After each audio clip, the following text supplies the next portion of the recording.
러시아의 우크라이나 침공 여파로 물가가 치솟아 세계 곳곳이 어려움을 겪는 가운데 유럽은 지난달 물가 상승률이 사상 최고치를 기록했습니다. 코로나19 규제가 풀리면서 이탈리아 유학길에 나선 한인 유학생들도 물가 압박에 고충이 깊어지고 있습니다. 로마에서 손종윤 리포터가 전해드립니다.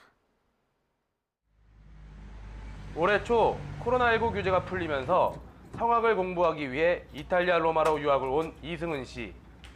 한 달 월세 1,350유로, 약 187만 원에 공과금이 포함된 집을 계약했는데 집주인이 갑자기 말을 바꿨습니다. 월세에 전기세랑 물세랑 모든 게 포함이라고 해서 계약을 했는데 이번 여름에서부터 전기세는 저희가 따로 부담을 추가로 더 해야 된다고, 같은 룸메들이랑 더 부담해야 하는 금액이 많아져서 아무래도 부담이 되는 상황이고요. 러시아의 우크라이나 침공으로 인해 에너지 가격이 급등하면서 이탈리아의 전기요금 역시 사상 최고치로 올랐습니다.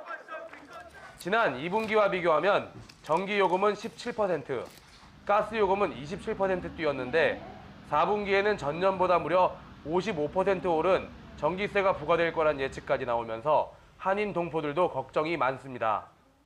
작년 같은 경우에는 한 8만 원에서 10만 원 정도 나왔다 하면 올해 같은 경우에는 거의 20만 원 정도, 굉장히 전기세가 많이 올라서 많이 불안에 떨고 있고, 그뿐만 아니라 지금 월세라든지 물가라든지 세금 이런 게 다 올라서 에너지 가격뿐만이 아닙니다. 유로화를 사용하는 19개 나라를 뜻하는 유로존의 지난달 소비자 물가가 지난해 같은 기간에 비해 9.1% 오르면서 10개월 연속 최고치를 경신하고 있는 상황. 가뜩이나 주머니 사정이 넉넉지 않은 유학생들은 정해진 용돈에 예상치 못한 지출이 늘어나면서 마트에 갈 때마다 한숨이 나옵니다. 원래 2유로면 살 수 있던 식용유는 보시는 것처럼 2배 정도 올랐고 커피와 우유 등 대부분의 식료품 값이 크게 뛰었습니다. 이런 상황에 올해 코로나19 규제가 풀리면서 이탈리아에 들어온 유학생이 갑자기 늘어나며 입시 경쟁률까지 높아졌습니다. 코로나 이후에 못 나오던 유학생들이 많이 나오기 시작하면서 입시 경쟁률도 되게 심해졌고요. 비자 받기도 많이 힘들어졌습니다. 한동안 미뤄뒀던 꿈을 키우기 위해 어렵사리 택한 유학길. 예상치 못한 현지 물가 상승에 입시 경쟁까지 더해지면서 유학생들의 한숨이 깊어지고 있습니다. 이탈리아 로마에서 YTN 월드 손정윤입니다. 미국 방송계 최고 권위를 가진 에미상 시상식에서 오징어 게임이 감독상과 나무주연상을 받으며 높아진 한국 문화의 미상을 다시 한번 확인할 수 있었는데요. 미국 문화의 중심부뿐 아니라 지역사회에서도 한국미술 전시회가 장기간 열리는 등 한국 문화에 대한 관심이 더 넓고 다양해지고 있습니다. 한국 문화축제를 연 텍사스 샌안토니오시의 안미양 리포터가 다녀왔습니다. 눈을 뜰 수 없이 강렬했던 해가 저물고 열기를 식히는 바람이 불기 시작한 오후. 잔디밭에 사람들이 모였습니다. 샌안토니오시가 개최한 제7회 샌안토니오 유네스코 세계유산축제 현장입니다. 도시의 역사를 기념하기 위해 매년 열리는 이 축제는 올해 특별히 광주광역시와의 자매결연 40주년을 맞아 한국의 역사와 문화를 집중 조명했습니다. We hope that those relationships lead to cultural, educational, economic exchange. And so that's what we hope to foster is deeper understanding and appreciation between our cities. 5.18 민주화 운동을 다룬 영화 택시 운전사가 잔디밭에서 상영되는가 하면 한국 요리사가 직접 김치를 응용한 샐러드와 주먹밥 등 한식을 요리해 제공하는 행사도 열렸습니다. Everything's good? It was that? It was good? Very good. Excellent. Which one's your favorite? Which one? The combination of the salmon tartare. And I think my favorite was actually the fried rice. 오늘은 제가 200인분을 준비했는데 벌써 다 떨어졌는데 이분들이 K푸드에 관심이 많은 줄은 알았지만 이렇게 폭발적으로 관심을 가진 저는 깜짝 놀랐습니다. 시민들의 발길은 한식 시식에서 멈추지 않고 시내 중심부의 전시장까지 이어졌습니다. 이번 축제는 한국 미술 작품을 9월부터 연말까지 약 석 달간 전시하는 뜻깊은 행사도 포함됐습니다. I think that Korean art has like a lot of detail and it's very unique and they have a lot of creative ideas. It's very like, it's not something I've really seen before, so it's like kind of new to me, but it's also super fun to look at. Oh, it's phenomenal. Yeah, it really blows me away. And one of the things that I really love about it is the diversity. Yeah, it's beautiful and it really helps me get a taste of where it comes from. 전시에 참여한 미술계 인사들은 K-팝과 영상물처럼 한국 미술도 전 세계로 뻗어나갈 수 있기를 기원했습니다. 이번 전시를 통해서 미국 내 혹은 또 더 나아가서 세계 여러 나라에서 한국 미술이 대중들에게 많은 사랑과 관심을 받을 수 있는 계기가 되었으면 좋겠습니다. 아카데미와 에미상, MTV 등 미국 문화 중심부에서 잇따라 정상을 차지하고 있는 한국 문화. 이제는 각 지역사회 속으로 그 저변을 한층 넓혀가고 있습니다. 미국 텍사스에서 YTN월드 안미양입니다. 몽골에선 한국문화축제가 3년 만에 대면으로 열렸습니다. 한류 열풍에 힘입어 축제 열기가 아주 뜨거웠다고 하는데요.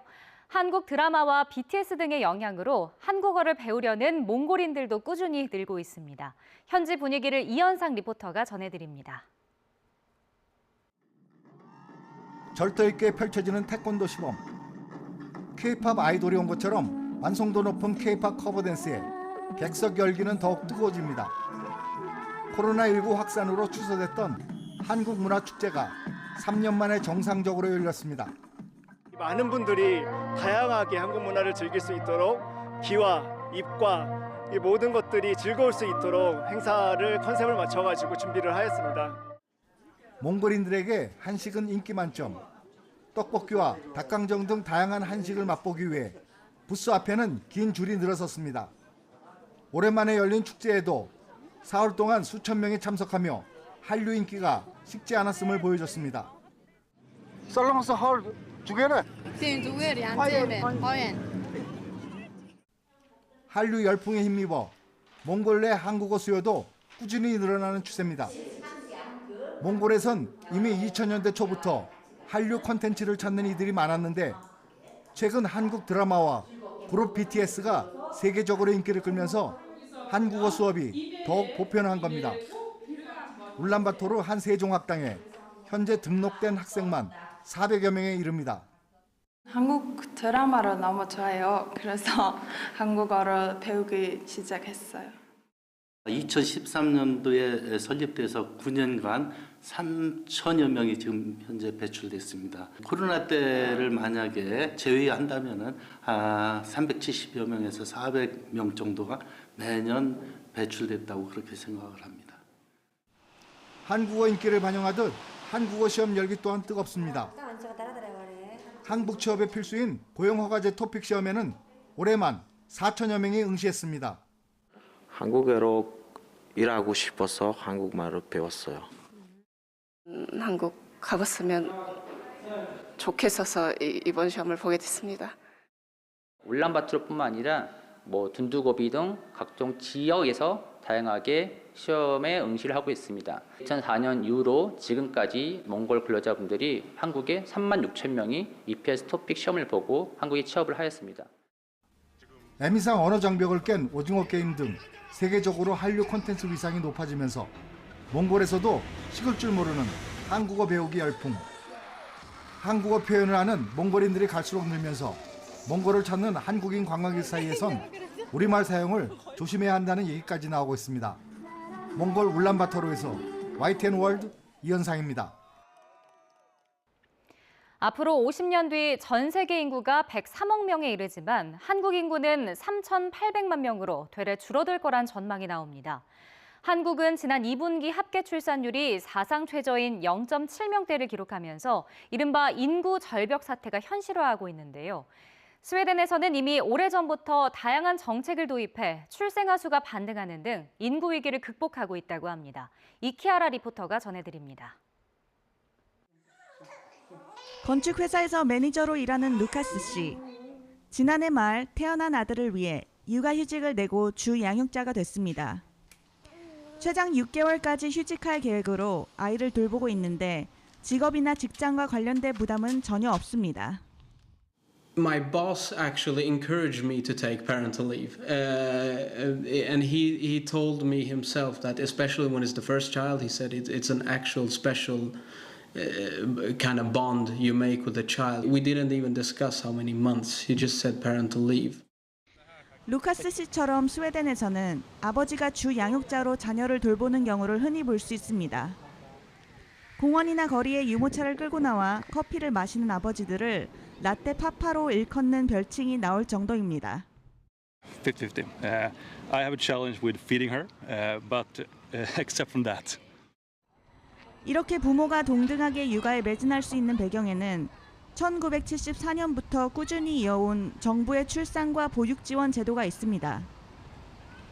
스웨덴에서는 한국의 육아휴직에 해당하는 이른바 부모육아 일수를 자녀당 480일까지 사용할 수 있는데 최소 90일 이상은 아버지의 달이라는 이름으로 남성 노동자만 사용할 수 있도록 강제돼 있습니다. 여기에 부모육아 기간 전체에 걸쳐 부모육아 급여도 지급되는데 전체 480일 중 390일은 육아휴직 직전 소득의 약 80%가 보장되고 나머지 기간에도 일정 금액이 지급됩니다. Having young children and staying in the labor force. So we have a very generous universal paid parental leave program that allows parents to stay at home with their children while receiving benefits that replaces 80% of your salary. So if you don't use them, you lose them. And this is what we sometimes call daddy months in the parental leave system. And these reforms, the introduction of the daddy months, have had a significant increase or impact on men's leave taking in Sweden. 이처럼 끊임없는 정부의 지원으로 1980년대 1.7명으로 떨어졌던 스웨덴의 합계 출산율은 20년 만에 2.1명대까지 높아졌습니다. 최근에도 꾸준히 2명대 수준을 유지하는데 출산과 육아로 인해 가계 어려움이나 경력 단절 등이 발생하지 않도록 지원 정책 개선도 꾸준히 진행되고 있습니다. Sweden, you can kind of do both because it's so common. So I think that's what the society helps with. So it's probably for me it's just easy to say like, oh no, I don't give up my career, but I also think it's society driven. 한국의 경우 인구 절벽 사태를 해결하기 위해 각종 예산을 투입하고 있지만 여전히 줄어드는 출생아 수 문제로 고민이 깊은 상황. 부모의 입장에서 정책을 만들고 개선하면서 출산율 반등에 성공한 스웨덴의 사례는 여러 가지 시사점을 던져주고 있습니다. 스웨덴 스톡홀름에서 YTN 월드 이키아라입니다. 우리보다 앞서 고령화가 진행 중인 일본도 심각한 인구 문제로 깊은 고민에 빠져 있습니다. 특히 코로나19 사태 이후 저출산 경향이 더 심해지면서 올해 상반기 출생아 수가 역대 최소로 떨어졌는데요. 박진원 리포터가 전문가와 함께 한국과 일본의 상황을 비교해서 짚어봤습니다. 일본의 올해 상반기 출생아 수는 처음으로 40만 명 아래로 떨어졌습니다. 코로나19 사태 장기화에 따라 혼인 건수가 줄어든 데다 저출산 경향이 심해졌기 때문으로 풀이됩니다. 지난해 일본 국내 혼인 건수는 약 50만 건으로 역대 최저 수치를 기록했고 합계 출산율도 약 1.3명에 그쳤습니다. 한국하고 일본의 경우는 미국이나 유럽에 비해서 결혼을 해서 자녀를 낳는 게 일반적이지 않습니까? 그러니까 결혼을 하지 않고 자녀를 낳는 비율이 굉장히 낮은데 이런 코로나로 인해서 만나지 못하고 또 혼인 건수가 감소한 사항이 전체적인 출산율을 낮추는 요인으로. 1990년대부터 일찍이 저출산 정책을 시행해온 일본. 아동수당과 무상보육 지원에 이어 내년 어린이 가정청 설립을 예고하는 등 대응책을 꾸준히 내놓고는 있지만 근본적인 문제 해결엔 한계가 있다는 지적이 나옵니다. 여기에 일본 사회에 만연한 성 역할에 대한 고정관념도 저출산 문제의 숙제로 꼽힙니다.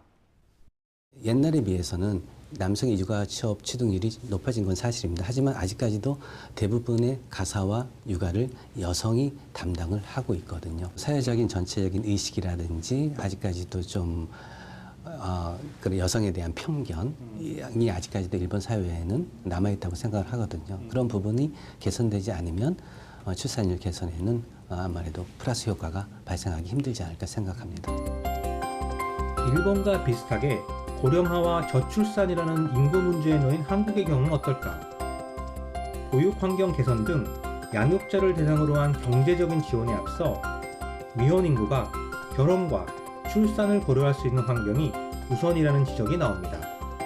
취업난과 여성의 경력 단절 등 열악한 고용 환경 개선이 더 급선무라는 겁니다. 사실은 경제적인 지원 정책만으로는 이게 커다란 효과를 발휘하기는 힘들 것 같아요. 특히 한국 같은 경우는 이 일본하고 틀리게 고용이 문제거든요. 청년들의 그런 취업률이 굉장히 낮기 때문에 이런 부분이 경제적인 부담을 증가시켜서 결혼을 하지 못하게 하고 결혼을 못하고 그게 결과적으로는 저출산으로 영향이 이어진다고 보고 있습니다. 한국과 일본 사회에 드리워진 저출산 문제를 해결하기 위해선 단순한 경제적 지원이 아닌 구조적 근본적 문제에 대한 면밀한 분석과 그에 따른 정책 방향의 일대 전환, 사회적 인식의 개선이 뒤따라야 할 것으로 보입니다. YTN 월드 박진환입니다.